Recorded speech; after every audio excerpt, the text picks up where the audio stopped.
Right then, this is a quick walk around video for a lovely car. This is a Honda CRZ S model, finished in this beautiful metallic blue. This car comes with the optional full black leather interior, which is very sought after.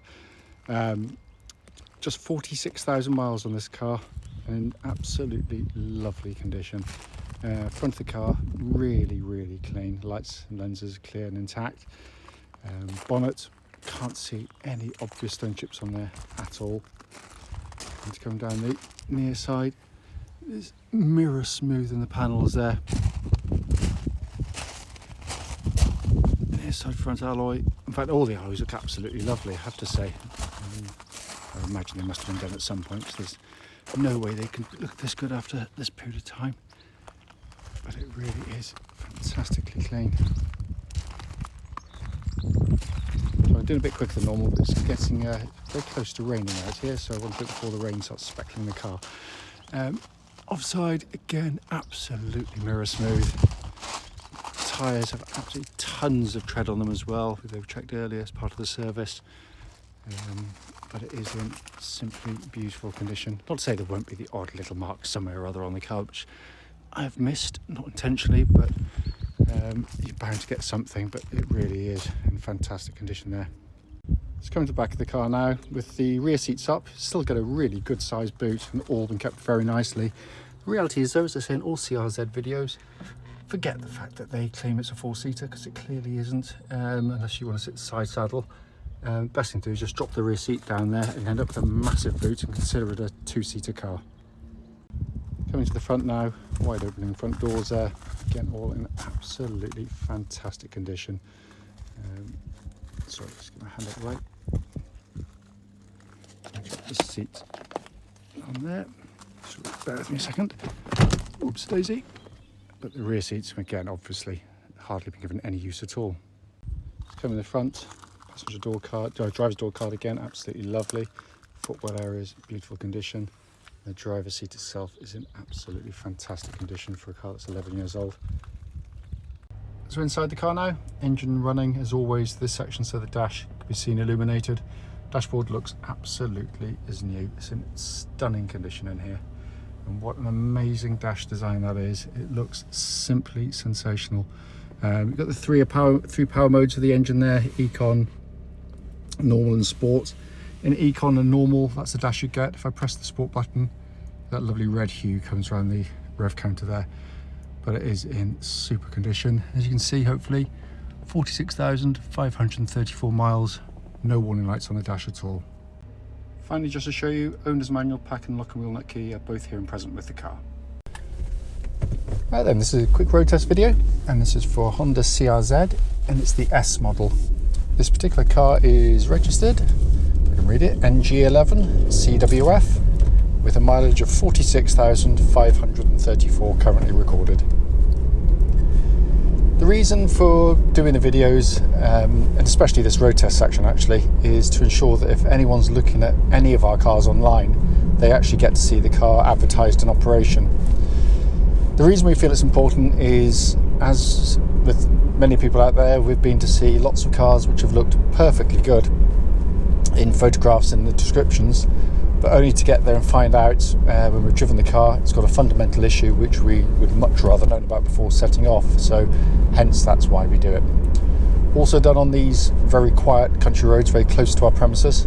This actually is part of the road test route that we take our customers on, and the reason being, or the rationale behind it, is that hopefully then it should be representative of what you feel yourself should you be offered a test drive in the car. So coming to the car, turn the ignition, press a button, silently whirs into life. This is what Honda and Lexus tend to refer to these days, for good reason, as a self-charging hybrid. Basically, you own and run the car as you would do any normal petrol car. So basically, you drive, you run low on fuel, you put fuel in, and that's it. No plugging in, no waiting for hours, none of that. The hybrid is basically just piggybacking. It's what they call integrated motor assist. It's assisting the engine, so it's not totally reliant on it. You can't run out of battery. It charges itself up by every time you back off the throttle, hit the brake pedal, it's putting power back into the battery in that way. It's simply genius. You don't feel it, it just operates, it just gives you that bit of extra oomph as you're driving along.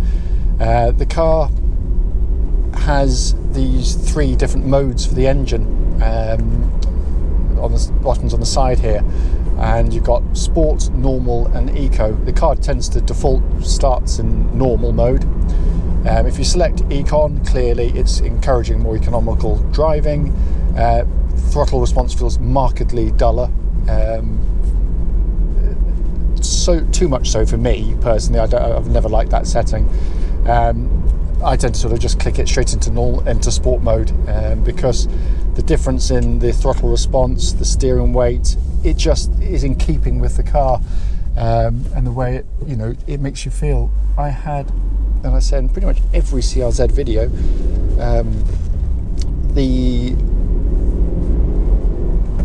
one of my cars arriving. My first CRZ, I genuinely just didn't quite click with, and that might seem a strange thing to say for someone trying to sell a car, but the reality is, when I bought it, I tried to get what Honda claimed you'd get for the fuel economy, drove it around very gently and tried to nurture it into sort of getting the economy figures, and just didn't get the enjoyment out of the car.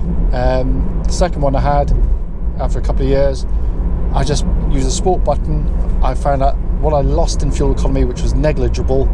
The difference in enjoyment was massive, and I've loved them ever since. So I would recommend sport button, in all honesty. There are no warning lights, by the way, on the dashboard relating to the engine or any other part of the car.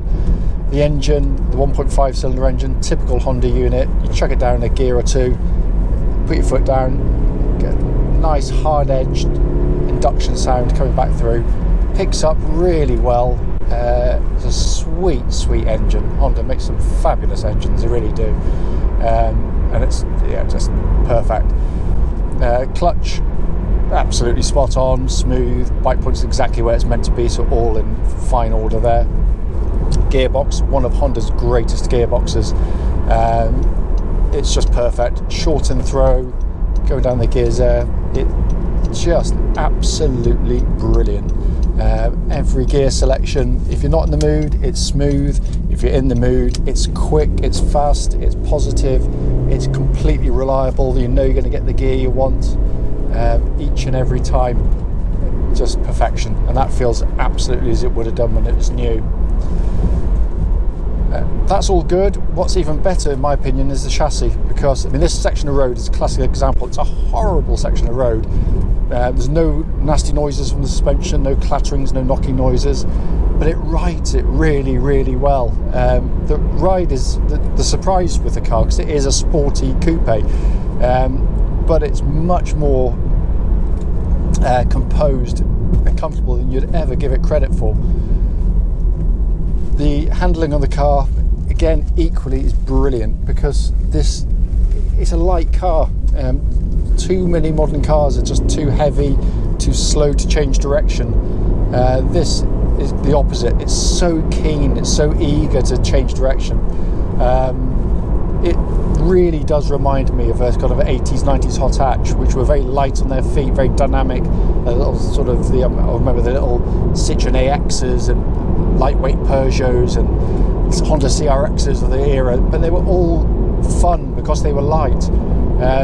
But this one is still sophisticated. It's still much more comfortable than any of those would have been, but it's just as keen to go through the corners with absolute vigour and adjustability as well.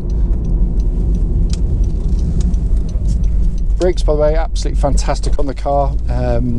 Pull the car up lovely and straight and true. There's no pulsing or vibrations when you hit the brake pedal. It's all in fine fettle there. Worth pointing out, the car will be going for an independent MOT, hopefully tomorrow. So all these things will be checked as a matter of course anyway. Finally, coming inside the car, and what a joyous place it is to sit and drive a vehicle. First of all, you're greeted by the perfect driving position. Secondly, by a beautifully built interior with no squeaks, no rattles. This one has got this lovely leather interior, which is in fantastic condition in here. Lovely colour schemes, lovely texturing in the dash design, and then this absolutely sensational binnacle and dash that sort of sweeps around you. I just think it's a car that you enjoy getting in. So many of my customers, but also my friends that got into them when I've been driving them, have all commented, you know, how different it looks, but it works as well. It's not just there as a gimmick to look flash. It's there for good reason, ergonomically. You've got a lovely big easy to use radio there. You've got a little pod here on either side, but this one here, this side, does the ventilation system and climate control, pumps out lovely cold air, by the way. And then on the right hand side, very symmetrical, you've got controls for wing mirrors, engine modes and various other things. Very reminiscent of the S2000 in the way they've set that up. And then in the middle, this just fantastic instrument cluster. Again, it just reminds me of almost like an arcade design with the colouring, the labelling, the display it gives you. It's in a world of desperately dull cars which just do the same thing over and over again. It's just a blessed relief to get into something like this, and it still feels fresh and modern in here. It really does. As I said at the start of the video, the point, it's only brief, it's just to show the car operating, but to feedback on anything I can at all that merits a mention, and I can find absolutely nothing at all. It drives absolutely perfectly. As always though, if you've got any questions, don't hesitate to give us a call.